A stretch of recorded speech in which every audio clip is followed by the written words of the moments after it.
Bonjour à tous. Chez Interced, nous avons choisi d'essayer de vous aider à mieux télétravailler, et donc de vous présenter les outils que nous utilisons et installons pour en tirer le meilleur. Alors oui, on s'y prend tard par rapport au Covid, mais nous sommes convaincus que cette triste pandémie va changer fondamentalement les habitudes de travail et souhaitons vous donner les moyens d'être encore plus efficients demain. Précédemment appelé Link, renommé Skype Entreprise et en cours de remplacement par Teams, l'outil de réunion à distance de Microsoft, qui fait partie intégrante de la majorité des suites Office 365, est une base des briques collaboratives proposées. Conférences téléphoniques, visio, chat, enregistrement, intégration à l'agenda, partage de fichiers, tout s'y pratique, et que ce soit sur l'ordinateur ou le smartphone où les fonctionnalités sont identiques. Teams est une vision permettant de vivre le collaboratif et non pas juste une notion de création d'une discussion ou d'une visio. Voilà, vous voici sur un Teams de démo. Sur la gauche, on voit les menus principaux, et aujourd'hui on va se concentrer uniquement sur la notion de conversation. Deux groupes de conversation sont présentés. Mes épinglées, ce sont mes favorites, celles que je veux toujours garder à l'œil. Et ensuite toutes les autres par ordre de fraîcheur. Dès que je sélectionne une conversation, je retrouve son historique et donc tout ce qu'on s'est dit en dernier. C'est génial de retrouver aussi rapidement dans le chat la conversation que j'ai eue. Ça me permet de retrouver mon activité récente avec chacun. D'ailleurs, j'en profite pour faire un petit aparté. On n'est pas sur un mail, on n'est pas sur une information à conserver, on est dans une discussion. Donc une information rapide avec une durée de vie assez courte, même si bien évidemment, je peux retrouver l'intégralité de l'historique. Un outil comme celui-ci permet de redonner sa vraie place au mail et de limiter son usage à sa fonction d'échange de courrier. Fini les couches de mails les uns sur les autres et les replies à n'en plus finir pour une seule information importante au final. Dans les conversations, on voit la possibilité de liker ou commenter par un smiley un message. Chez Interced, on utilise cela pour acquitter la réception d'une info. En likant, je confirme avoir lu et donc agir en fonction du message.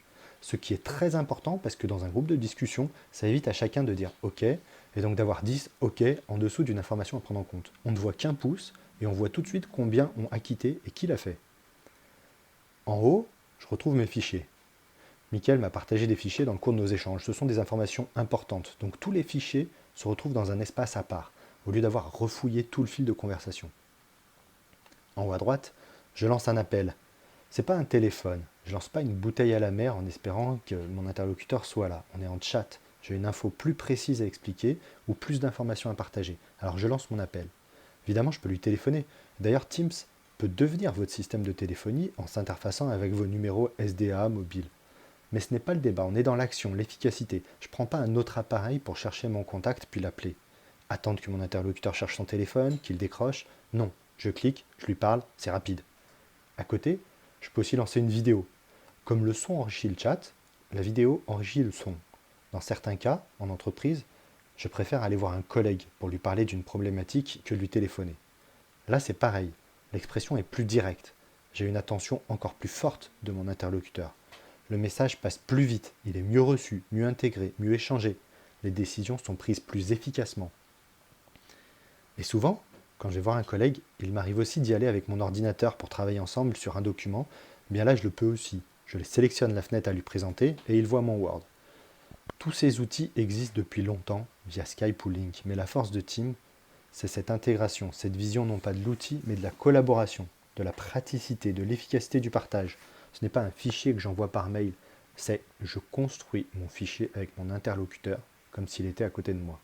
Et bien évidemment, ces fonctionnalités sont accessibles pour toutes les personnes de ma structure à travers le logiciel, mais aussi le mode web ou l'appli smartphone, mais également pour tous mes invités qui accèdent aux mêmes fonctionnalités en mode web. On est donc bien dans la notion de travail sans notion de distance. D'ailleurs, et j'en finirai là-dessus, à côté de chacune de mes conversations, vous avez un indicateur de couleur sur la présence de mon interlocuteur. Et cette présence se base sur Teams, évidemment, son activité, mais aussi sur Outlook, les réunions que vous avez dans votre agenda, mais aussi le statut de votre ordinateur, s'il n'y a pas de frappe clavier ou de souris utilisée depuis plusieurs minutes, voire de votre téléphone portable également. Donc le frein au travail ensemble n'est plus la distance, mais c'est bien la disponibilité. Et celle-ci, c'est vous qui la maîtrisez complètement. Un grand merci pour votre participation et écoute. J'espère que vous avez perçu tout l'intérêt de l'outil et à bientôt pour une nouvelle présentation d'outils collaboratifs. Cette fois-ci, on abordera SharePoint et ce que cette solution peut vous apporter.